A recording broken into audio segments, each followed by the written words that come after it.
Good evening, I'm YAMO. Tonight's report examines a problem often considered modern, hyperinflation. But history shows that societies faced this threat before, and some designed systems that prevented it. A clear example comes from 10th century Baghdad, the economic and administrative heart of the Abbasid world. This isn't a story about brilliance or luck. It's a story about monetary design. Hyperinflation is what occurs when money loses its fundamental anchor. It's when currency expands much faster than real value, when confidence replaces discipline. The Abbasid system was built to prevent exactly that.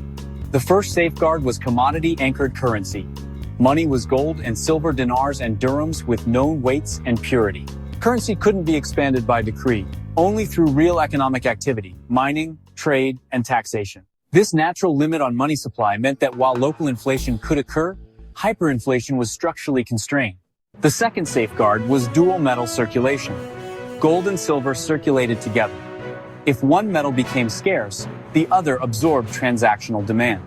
This flexibility stabilized prices and prevented currency monopolization, a key trigger of modern inflationary spirals.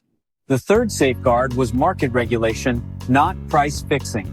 Under the hisbah system, inspectors monitored weights, measures, fraud, and hoarding.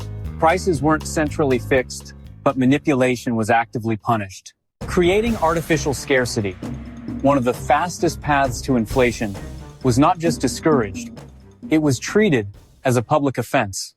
The fourth safeguard was fiscal discipline. State spending was constrained.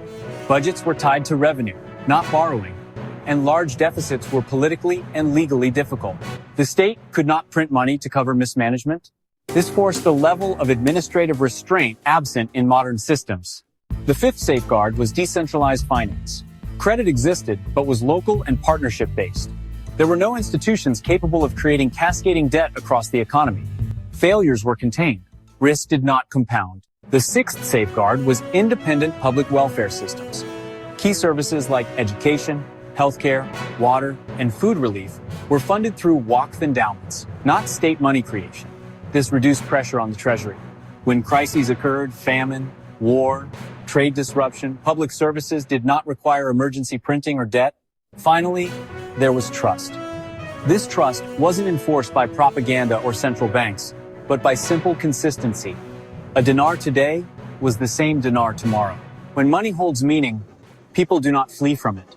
So what does this tell us? Hyperinflation isn't inevitable. It's a consequence of detaching money from value, discipline, and accountability.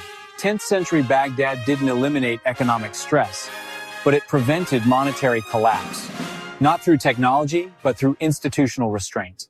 This is not nostalgia. It is evidence. Permanent inflation isn't from a lack of knowledge, but from abandoning limits.